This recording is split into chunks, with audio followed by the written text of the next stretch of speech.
Esta mañana vamos a hablar en el tema y el Señor se transfiguró delante de él. Hemos escuchado la proclamación del Evangelio y en San Mateo 17, del 1 al 9.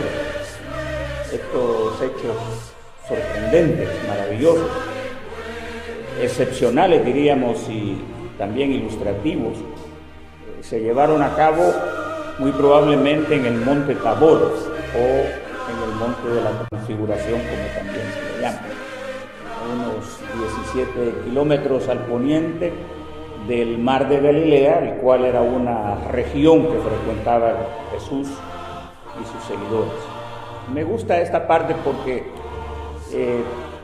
a veces uno, para buscar experiencias nuevas, procura un retiro en tal lugar o cual lugar. Algunos hasta hoy día es muy frecuente lo que la gente llama los tours evangélicos, y le pueden nombrar hasta decir que es un viaje de misiones, pero uno sabe que la gente anda choteando, como decimos en mi pueblo, anda tiene ganas, y eso es lícito también. Pero lo importante es que Jesús, en el tiempo ordinario de su contacto con la gente, va a los lugares reconocidos por ellos. No era extraño que le dijeran: vamos a ir a la falda del Tabor o quedarnos por ahí. Y Jesús no, con toda naturalidad está en los perímetros donde la gente conoce, él y sus seguidores. El Evangelio hoy se dirige a un mundo que necesita transformación, pero el mundo no puede ser transformado si las personas también no somos transformados o transfigurados, como dice la expresión del Evangelio.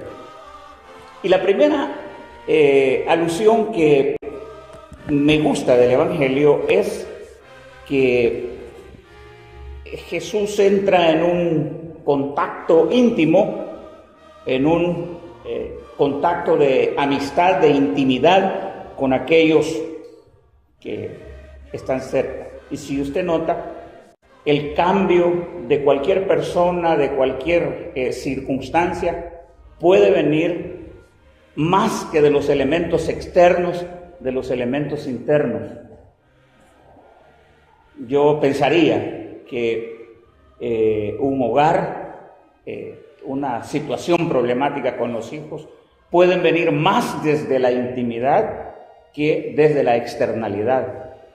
A veces a la gente le es tan simple a veces comunicar o buscar ayuda psicológica de una persona, y eso es lícito también, no estamos diciendo que eso es malo, pero el grado de confianza puede tener más respuestas de las que nosotros imaginamos. Este texto declara la importancia de la cercanía entre los hombres, estos hombres entre los cuales se contaba Jesús en todo tiempo, y en quien había también disposición para divulgar, proclamar, hacer la obra del reino de Dios. En la intimidad, hermanos, encontramos ciertos valores de interés, porque en la intimidad nos acercamos en lugar de distanciarnos. Se desarrolla, se construye los grados de confianza. Solo la intimidad puede develar las interioridades del hombre, saber concretamente qué es lo que la persona necesita. Solamente los grados de confianza son capaces de decirlos. Inclusive los secretos o aquellas cosas que no están disponibles para todos. Y en esas circunstancias Jesús convoca a estos hombres allegados a él, a Pedro, Jacobo y Juan. Porque Jesús tiene en mente develar un aspecto de su naturaleza. Fuera de aquello que se había hablado, él quería hacer manifiesta, sin impedimentos, y no dudó en hacerlo de la forma más certera y segura con sus amigos. Pero había necesidad de alejarlos del vulgo, de las masas, de los excesos, de la incredulidad, y somete a prueba no solamente su razón, sino también el corazón de ellos. Porque muchas veces, cuando la transformación del hombre o del mundo comienza desde la intimidad, es necesario alejarlos de ese bullicio, y en este mundo o tiempo, época de globalización en la que vivimos, hay demasiadas voces por ahí diciendo cosas. Y cada quien que habla pareciera que reclama tener la razón. Este evangelio nos dice y nos invita para que nos encontremos en la cercanía, en la intimidad entre el hombre y su creador. En el libro de los Salmos hay una línea que dice: aquellos que temen su nombre, a ellos les dará a conocer sus secretos, porque los secretos más íntimos están ahí, en la cercanía de la intimidad. O como cita en otra parte: atráeme, en pos de ti correremos. Me metió el rey a sus cámaras. Nos gozaremos y alegraremos en ti. Nos acordaremos de tus amores más que del vino. Los rectos te aman. Nadie, y en efecto nadie, nos conoce mejor como aquellos que están en casa. Fuera de casa nosotros damos un aspecto diferente, pero en casa en realidad somos lo que somos, porque la intimidad es la que devela eso. Así Dios también nos conoce en el secreto. Estando ahí, los versículos 2 y 3 dice algo importante: y se transfiguró, cambió de apariencia delante de ellos. Y más allá que eso, yo diría, devela Jesús su real naturaleza. El día de ayer fue, digamos, la fiesta, como lo dijo el pastor, que la tradición romana celebra de la transfiguración. Y entonces es una cosa interesante cómo se da el contraste en que, y eso es bonito, porque yo creo que es bonito. Yo estuve viendo un rato por la televisión cómo aquello luce con bastante iluminado, los, digamos, sitios o monumentos históricos, y se veía bonito, y esa muchedumbre de personas tratando de reproducir algo que probablemente ni ocurrió ni por cerca, me imagino yo. Porque para empezar eso no tenía multitud, pero en la tradición se busca regresar en ese momento. Y como dice alguien por ahí, quien leí, cuando vamos a una fiesta de disfraces, ¿verdad?, tratamos de disfrazarnos de lo que no somos. Pero por el contrario, Jesús devela lo que naturalmente Él es. En ese instante tan precioso. Este segmento destaca dos hechos sin precedentes. El primero es que a voluntad de Jesús y ante la increíble realidad de sus discípulos, todo absolutamente se transforma. Y se transforma, por ejemplo, en la cuestión del tiempo. Ante sus ojos hay una irrupción del tiempo pasado al presente, y a la vez de ese futuro al presente. Algo incomprensible a la razón, a la lógica acostumbrada. Todo es trascendente en esta nueva doctrina, lo que nunca imaginaron que el profeta de fuego Elías y aquel hombre, el dador de la ley, que eran tan respetables, esos profetas insignes e históricos, genuinos, no profetas como los que ahora se ven. Estos eran reales y verdaderos entre ellos, y para ellos no había duda alguna. Pero lo más grandioso que detectan en esa realidad transformadora es que Jesús, su persona, su presencia, su poder, su autoridad, su gloria trascendente, es capaz de someter todo bajo su poderosa autoridad, porque toda autoridad le ha sido dada en el cielo, en la tierra y en los confines de ellos. Y seguramente que así como se transfigura voluntad, es capaz también de darnos a nosotros la oportunidad de cambiar, de ser diferentes. Lo segundo es que Jesús domina y ordena cualquier realidad. Se transformó, por supuesto, cambió su apariencia. De pronto apareció insoportable a las sensaciones humanas. Está desafiando la razón del hombre, porque lo celestial ha irrumpido en lo terrenal con el poder de su voluntad. No pensaría que esa cuestión era tan bonita, tan deseable.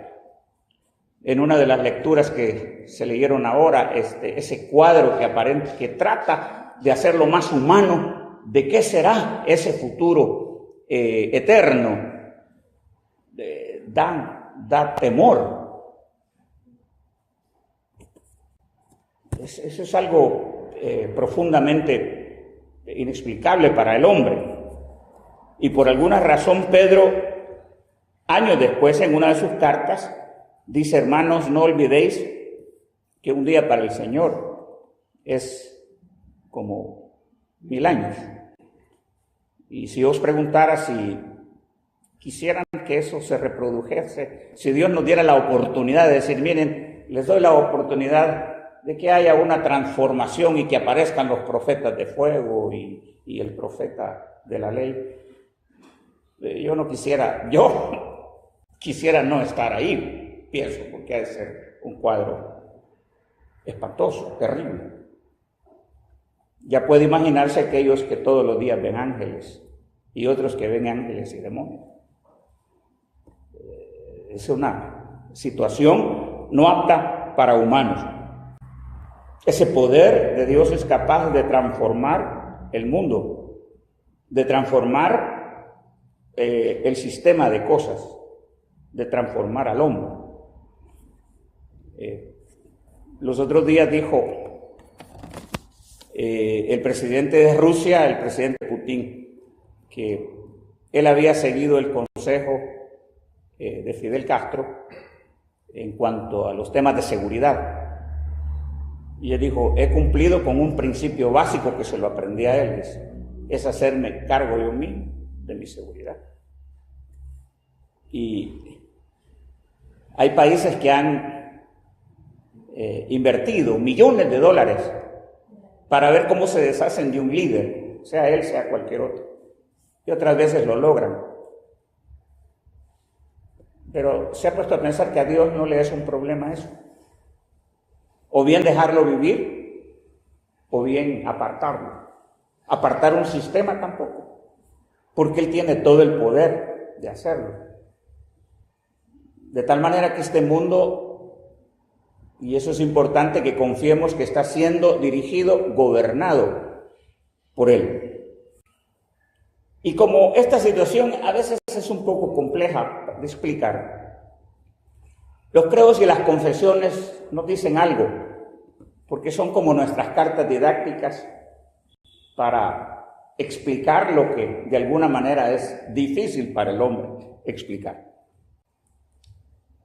El símbolo de los apóstoles dice: creo en Jesucristo, su único Hijo, nuestro Señor, quien subió a los cielos y está sentado a la diestra de Dios. Y aquí nos enseña que, como el Salmo 97 reza, que el Señor reina y a Él pertenece el juicio y la justicia, que los cielos declaran su grandeza y que es alegría para los que practican la justicia. De Jesús nos dice que gobierna, que reina, que decreta lo que conviene a su creación y que sus actos trascienden el poder del hombre. No importa qué tan poderoso sea el hombre o parezca el hombre. No importa. Aquellos que parecían fuertes, ¿verdad?, ahora están metidos en la cárcel. Y aquellos que ordenaban y hacían cosas hace 20, 30 años en este país, los tienen silenciados. ¿Sabes por qué? Porque a Dios no le da problema transformar. Porque Él tiene tanto poder que es capaz de hacerlo. El artículo 18 de la Confesión Belga, que es una confesión reformada, dice de Jesús que Dios lo envió al mundo a su único unigénito y eterno Hijo, el cual tomó forma de siervo y se hizo semejante a los hombres, tomando realmente una verdadera naturaleza humana. Se hace hombre para mostrarnos lo divino, porque Jesús es auténticamente Dios, y su transfiguración revela su auténtica naturaleza y divinidad. Muestra su trascendencia divina hoy, y más que en un mundo donde la maldad quiere reinar, la Biblia nos dice que hoy día hay una autoridad que posee el control total de la historia. Jesús en ellos revela su verdadero ser para testimonio de su pueblo y del mundo y de la historia. Pero también esa transfiguración se encuentra con las debilidades del hombre. La debilidad del hombre están incluidas y también están incluidas las limitaciones nuestras. Por eso es que Pedro, años después, recalcaba en esa frase, y nosotros oímos su voz. De pronto Pedro está liderando un proyecto de construcción y de contemplación de los hechos en el versículo 4.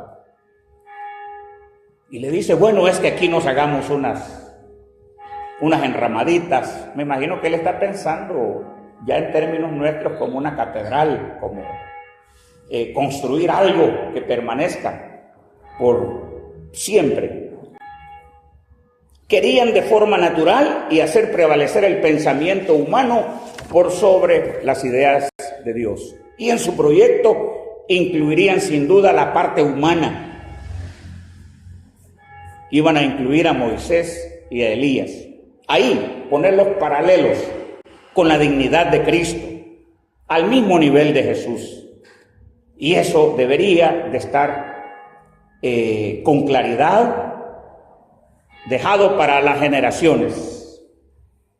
Y mientras él aún hablaba, una nube resplandeciente los cubrió, y he aquí una voz que desde la nube le decía, este es mi Hijo amado, en quien tengo contentamiento, a él escuchar. O sea, la palabra profética queda anulada y es trascendente la palabra de Cristo. El dador de la ley queda relegado porque hay uno más grande que está en ese momento, y la voz que con claridad le dice al hombre, este es mi Hijo amado, esta es la voz que deben de escuchar. Y esa es la invitación que el Evangelio nos hace, escúchenlo a Él, porque Dios, irrumpiendo en la mente terrena corrompida del hombre, debe de revelarse a través de esa revelación máxima que es Jesús. Y al cubrir con la nube, lo inserta en la conversación trascendente, la voz imponente como trueno, al igual que los estruendos del monte Sinaí, ahora en el Tabor, estaban diciéndole, este es mi Hijo, a este deben de escuchar mis seguidores. Este es mi Hijo, estoy satisfecho. Él es el hacedor de la redención, a Él escuchen. Así que nosotros, como ovejas suyas, yo creo que hemos venido para oír el Evangelio y estar dispuestos a oír su voz. El que oye mis palabras tiene vida eterna. Y otros dijeron, Señor, ¿a quién iremos si solo tú tienes las palabras de Dios? Cuando su voz se desató, también se soltaron los cimientos de las tumbas y Lázaro volvió a la vida. No hemos enseñado, decía San Pedro, con fábulas artificiosas,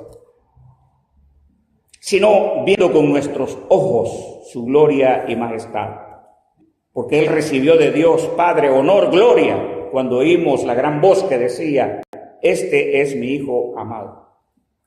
Y nosotros oímos esa voz cuando estábamos con Él en el Monte Santo. Años después ya no se le iba a olvidar a esto. Era parte de lo que tenía que legarnos a las generaciones y que perdurarían mientras la creación perdure. Hermanos, Dios expresa su intención de afirmar nuestra fe a un nivel de calidad y seguridad de la más elevada.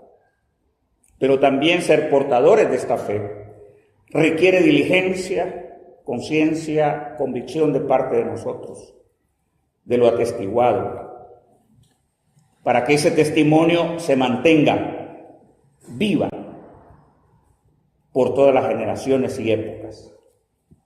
Este evangelio es categórico al señalar nuestros ideales redentores, el futuro eterno y esperanzador para el hombre, un futuro transformador y eterno junto a Dios, junto a Jesús, Señor y Redentor nuestro.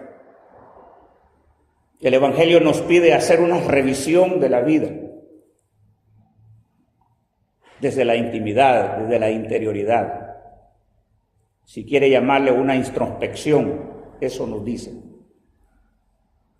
Y nos invita a acercarnos al monte de la soledad, cercanos a Jesús.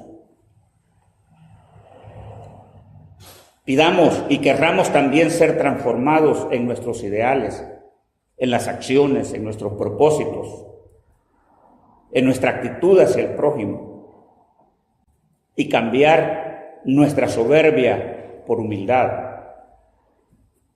el odio por el amor, el libertinaje por la sumisión. Pero también es necesario, después de esto, bajar a nuestra realidad cotidiana, descender al monte. Por ahí les compartí temprano un cuadrito. Este hombre que escribió un poema sobre la transfiguración. Qué bien se está aquí. Hagamos 3 tiendas. Es la humana disposición a echar raíz en lo apacible. Pero hay que volver a la brega diaria. Hay que volver una y otra vez al amor aterrizado, a la intemperie, a los caminos que recorremos cargados de nombres y de preocupación cotidiana. Hay que volver a los días grises, a las preguntas, al no saber, a la inseguridad reflejada en el espejo, a la tenacidad y resistencia. Hay que volver a lo acostumbrado, pero no con desgano o arrastrando la existencia y el ánimo, sino con la gratitud y la esperanza por banderas. Hay que volver a las encrucijadas donde toca optar, renunciar y elegir, a los días intensos de búsquedas, ojeras, anhelos y horas estiradas. Que Dios nos bendiga y no olvidemos la necesidad imperiosa para todos, de al igual que ocurre en el Tabor la transfiguración, Dios también quiere de nosotros hombres y mujeres transformadas para enfrentar esta realidad que solo nosotros también podemos enfrentar en este país tan acongojado. Solo nosotros podemos hacerlo. Es para mí contradictorio que sean los de afuera que no conocen esta realidad los que quieran cambiar este ambiente, cuando nosotros los hijos de Dios conocemos mejor y nos conocemos unos a otros. Que el Señor nos bendiga y que esta reflexión nos ayude a aproximarnos al monte con el Señor.